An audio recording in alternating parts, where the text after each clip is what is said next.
Welcome back to the ASUS ROG Dream League live here from DreamHack, a winter in Jönköping, brought to you by Monster Energy, ASUS ROG, and of course, theScore esports.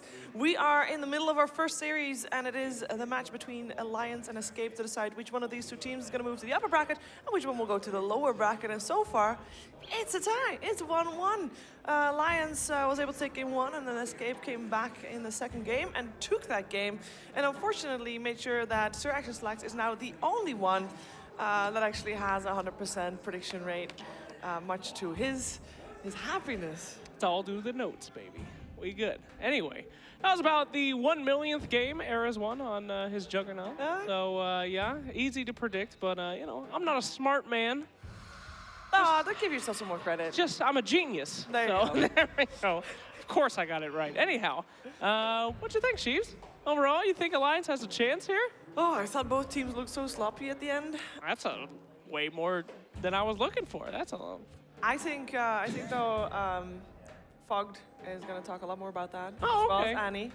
Well, talk some more S. I'm into it. You know, badmouth the teams a little more, Sheaver. No, I think they can both shape it up. They had some moments of brilliance. They had some moments where it's like, oh, okay, maybe not the best they've ever done. Nah. I mean, I'm sure they know that, and they are just willing to improve and wanted to improve as well. So. Indeed. But like I said, people that want to talk about it a little bit more in depth are going to be Annie and Fogged, and they are ready for you at the analyst chairs. Hello there. All right, thank you very much, Sheever. We are here to break down game number 2. What a back and forth show that was. Yeah, I think that there was a couple things that happened in especially like the early game that just that definitely set Alliance off on the back foot. So they go for that level 1 smoke, they go for the kill on the Nyx, and it forces DK to level 1 Dragon Tail, which that ends up hurting him a lot in the laning phase. Koikva comes out super far ahead. So that definitely hurts him a bit just there, because then he didn't even get Dragon Breath until level 4, which is something I don't think I've actually ever seen.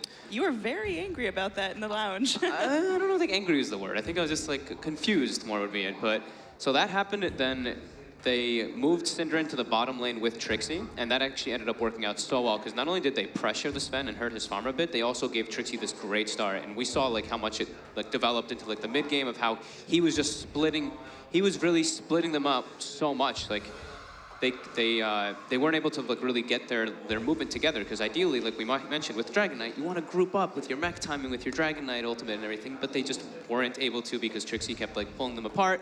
They went for these Ancients to try to recover for Loda. They didn't have a sentry down. He ends up dying. Great rotations from Escape. And yeah, I just think the aggro dual lane from Alliance didn't benefit them as much. You know, they got this Darkseer as a great start, but Slardar ended up not really contributing too much. Like he gets his Blink Dagger super late in the game. They didn't give him too much farm priority in that essence. So. Yeah, I think we can definitely agree that Trixie was having a lot more impact this game. Definitely got it together, working with Escape. I mean, there was that comeback from Alliance in the middle, though. It seemed like Escape were about to push high ground. They got a Rax or two, but then Alliance weren't having it. They were just going, they were fighting back. What was that all about?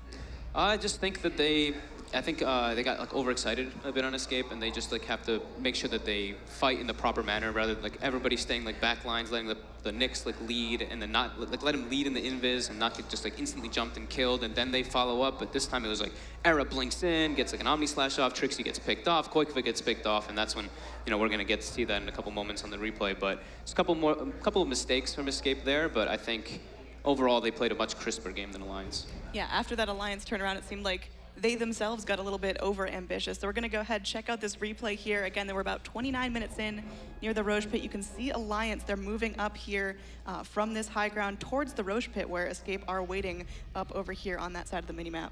Yeah, Trixie's in a good position here, but he's still like he's too far away from where the fight's about to begin. So we're going to see this when this plays out and see who gets jumped first and who makes the actual decision to go in initially. So as this continues going on right now, we're going to see Alliance moving up toward the hill, and this is, I think, where it's kind of like awkward at this point, because they're like, okay, we want to go on Syndra in here, so Limp tries to run in, and then they're like, oh, we're going on a high ground position, And we're gonna see, you know, they're going on Synderen here. EGM gets his blink, or gets his blink stopped by the mana burn over down at the bottom by Trixie. And now this fight's like super confusing. Everybody's just like, what's going on? Where do we go? We want to chase Synderen, but then Era is like, oh, I'm gonna go in. I see a perfect Omni Slash opportunity. Not really the most perfect Omni Slash opportunity actually. So he throws it here. It's just like, it's not very good. He has to back out. The fight gets re-engaged. And on the side here, Trixie is isolated. So he's in a weird position. They do get the stun on Loda here, which is great. But this fight's like all over the place for Escape right now. They lose their initiator. Now Koikfa gets caught in the backline, so a nice movement by EGM here. And this fight is just, it's so disastrous for Escape because it just, nothing happens to their favor. It's all just Alliance making the move on them. Yeah, everything seems like Escape were kind of just frazzled, not sure who they're going on, and Alliance just go in and they herd them. They go one by one, and look at them just getting the pickoffs here. They find the Elder Titan as well, and now they're just going to be trying to go on to Era. But all in all, just really successful fight from Alliance. They're playing like a team. This is where they start to get their confidence back a little bit.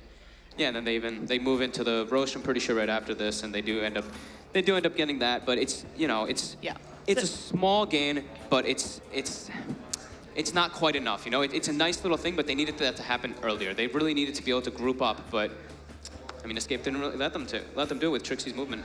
Yeah, unfortunately not. So that's going to be game number 2. Game number 3, anything you're looking forward to there? How do you want the teams to be playing? Because we've now seen really strong showings from both teams. I think Alliance, I really like the way that they moved around and stuff together as like a unit in the first game, so I want to see that come back for them. And I think Escape just, I really liked the way that they played with Trixie on this more mobile rather than like farming and pushing out lanes, because Sand King, of course, he's like that big team fighter, but he also needs to have that role where he pushes the lanes out as well. I loved him playing this Nyx Assassin where he's just the one looking for the plays constantly. Absolutely, definitely something I'm looking forward to. Game number 3, hopefully we get more mobile team fighty lineups, because those are the best kind of games to watch. Yeah, absolutely. But yeah, I think both teams definitely want to crispen up their plays here though, because it was just a bit sloppy from both sides, and I think that they need to just doing a little bit better. All right, we're gonna head it back over to Sheever and Slacks for some more breakdown.